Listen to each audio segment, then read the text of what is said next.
आज की क्लास में हम कवर करेंगे हरियाणा जीके में जो आने वाले क्वेश्चन है। तो मैं आपको करंट अफेयर के कुछ क्वेश्चन कराऊंगा, तो जैसे जैसे मैं बोलता जाता हूँ आप धीरे धीरे लिखते रहना, ठीक है। सबसे पहले आता है जी हरियाणा में जो बजट बनता है, हरियाणा में जो कुल बजट बना है वो बना है जी 88,781 करोड़ का। टोटल बजट बना है 88,781 करोड़ का, जिसमें से 40,256 करोड़ जो है प्लान बजट में आते हैं, यानी उसमें योजना बजट में हम खर्च करेंगे।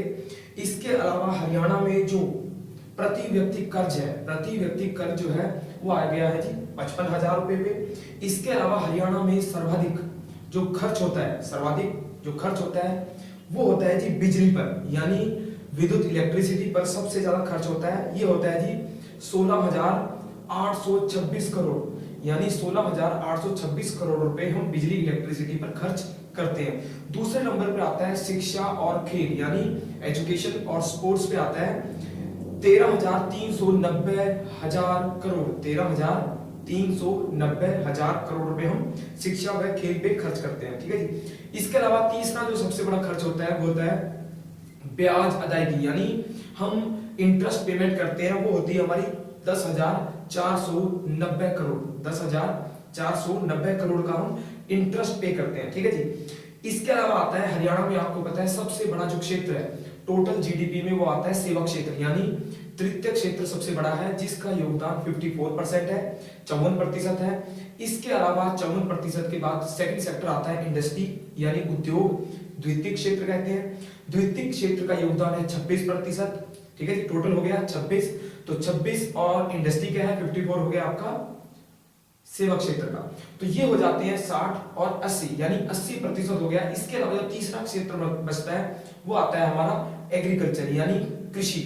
प्राइमरी सेक्टर का योगदान बाकी का 20% जो है वो प्राइमरी सेक्टर का योगदान रहता है, ठीक है जी। इसके अलावा मैं आपको करंट अफेयर में कुछ और बताता हूं, जैसे हरियाणा सरकार ने डिजिटल इंडिया के लिए और डिजिटल हरियाणा के लिए सारे हरियाणा में स्वम, यानी स्टेट वाइड एरिया नेटवर्क के तहत देश में और राज्य में दोनों तरफ इंटरनेट की कनेक्टिविटी जो है उसको बढ़ावा दिया जा रहा है। इसमें राज्य में जैसे आपको पता होगा ई दिशा केंद्र, इलेक्ट्रॉनिक दिशा केंद्र जो है वो सबसे पहले होते हैं ई गवर्नेंस का प्रयास, यानी ई दिशा में हम सरकारी सेवाओं को कंप्यूटरीकृत करते हैं, इंटरनेट के माध्यम से लोगों तक पहुंचाते हैं। इसके अलावा सरकार ने डीबीटी यानी डायरेक्ट बेनिफिट ट्रांसफर के तहत लोगों के बेनिफिट यानी सुविधाएं, उनकी सब्सिडी जो है अकाउंट में ट्रांसफर करना शुरू कर दिया है। तो डीबीटी के तहत सरकार ने पेंशन को, इसके अलावा स्कॉलरशिप को, आदि को उन्होंने डीबीटी में उन्होंने ट्रांसफर करना शुरू कर दिया है। इसके अलावा आता है हरियाणा में 5 नए राजकीय महाविद्यालय स्थापित होंगे, जैसे भूना में, पुन्हाना में, खेड़ी में, अटेली में और सिरसा में, ठीक है। ये 5 महाविद्यालय स्थापित होंगे। इसके अलावा हरियाणा में सोनीपत से लेकर जींद तक रेलवे लाइन का प्रपोजल है, यानी सोनीपत से जींद तक रेलवे जाएगी, ठीक है जी। इसके बाद आता है हमारा अनुसूचित जाति के लिए भी वेलफेयर स्कीम चल रही है, कल्याणकारी स्कीमें चल रही हैं। उनके लिए आती है मुख्यमंत्री विवाह शगुन योजना, यानी लड़कियों की शादी के लिए शगुन योजना चलती है, वो जो है लड़कियों की शादी में दी जाती है। इसके अलावा आता है हर घर हरियाली, यानी वनीकरण की स्कीम है हर घर हरियाली, जिसमें हरियाणा में वनों को प्रोत्साहन दिया जाता है और इसमें सारे हरियाणा में वनों को लगाया जाता है, पेड़ पौधों को बढ़ाया जाता है। इसके अलावा आता है ऑपरेशन मुस्कान। ऑपरेशन मुस्कान जो है, जो संकट में फंसी हुई महिलाएं होती हैं उनको बचाना और उनको रीसेटल करना जो है ऑपरेशन मुस्कान में आता है। इसके बाद आता है स्त्री शक्ति के लिए, यानी नारी शक्ति के लिए अवार्ड्स दिए जाते हैं, यानी ऐसी महिलाएं जो सामाजिक क्षेत्र में और महिलाओं के सशक्तिकरण के लिए कार्य कर रही हैं, तो उनके लिए आता है स्त्री शक्ति पुरस्कार, यानी स्त्री शक्ति पुरस्कार जो महिलाओं के लिए दिया जाता है। इसके अलावा महिला समूह अवार्ड, महिला समूह अवार्ड जो है ऐसी महिलाओं को दिया जाता है जो समूह यानी SHG सेल्फ हेल्प ग्रुप के तहत महिलाओं को इकट्ठा करके उनका ग्रुप बनाती हैं, तो उन महिलाओं को प्रेरित करने के लिए महिला समूह अवार्ड दिया जाता है, ठीक है जी।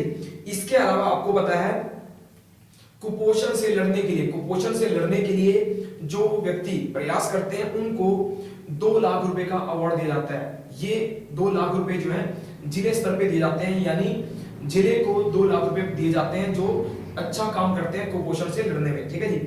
इसके अलावा द्वितीय अवार्ड जो है ये जींद को मिला है 1 लाख रुपए, जो 2 लाख मिले हैं वो पंचकुला को मिले हैं और 1 लाख मिले हैं जींद को। यानी कुपोषण के खिलाफ पंचकुला ने काफी अच्छा संघर्ष किया है, काफी अच्छा प्रयास किया है, ठीक है जी। इसके बाद आपको पता है कि हरियाणा में गायों के संरक्षण के लिए आपको पता है गोकुल योजना चल रही है, यानी अखिल भारतीय जो गोकुल सुरक्षा कानून बना था उसके तहत हरियाणा में गाय की रक्षा के लिए पार्क या अभयारण्य स्थापित किए जा रहे हैं, जहां पर आवारा जो गायें होती हैं उनको रखा जाएगा। तो सबसे पहला जो गौ अभयारण्य, पहला गौ अभयारण्य जो उद्घाटित हुआ था वो हुआ था हमारा हिसार में, ठीक है जी।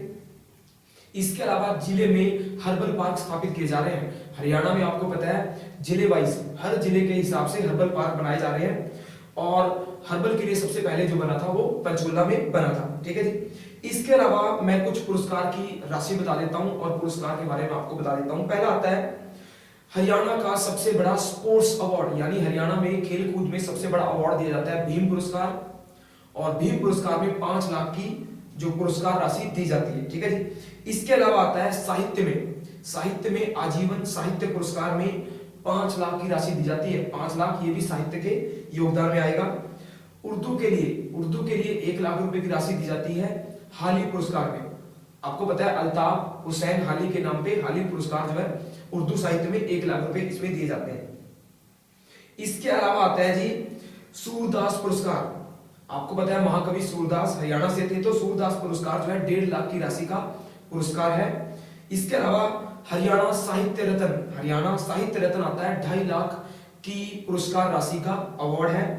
इसके अलावा वेद व्यास पुरस्कार, ये भी साहित्य में आएगा। वेद व्यास पुरस्कार ये 51,000 की राशि इसमें दी जाती है।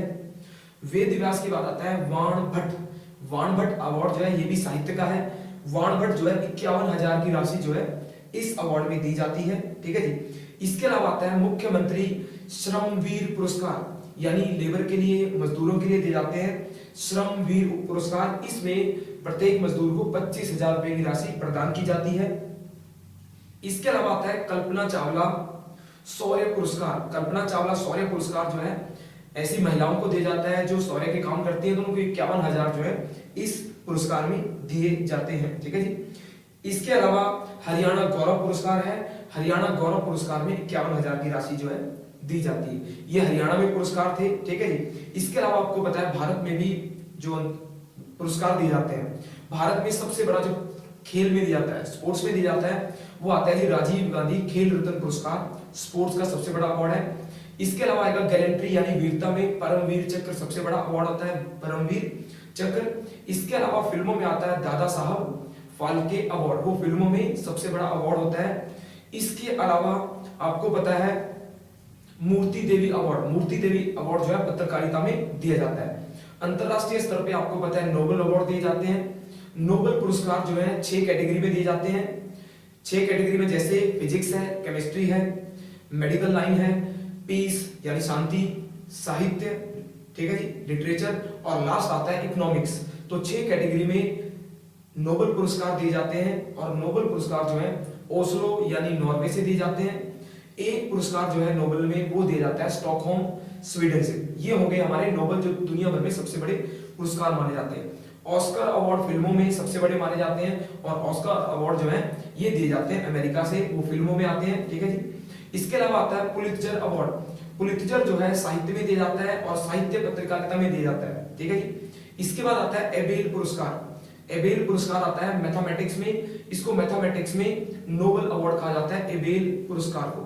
इसके अलावा एशिया में आपको पता है मैग्सेसे अवार्ड जो है मनीला यानी फिलीपींस से दिए जाते हैं।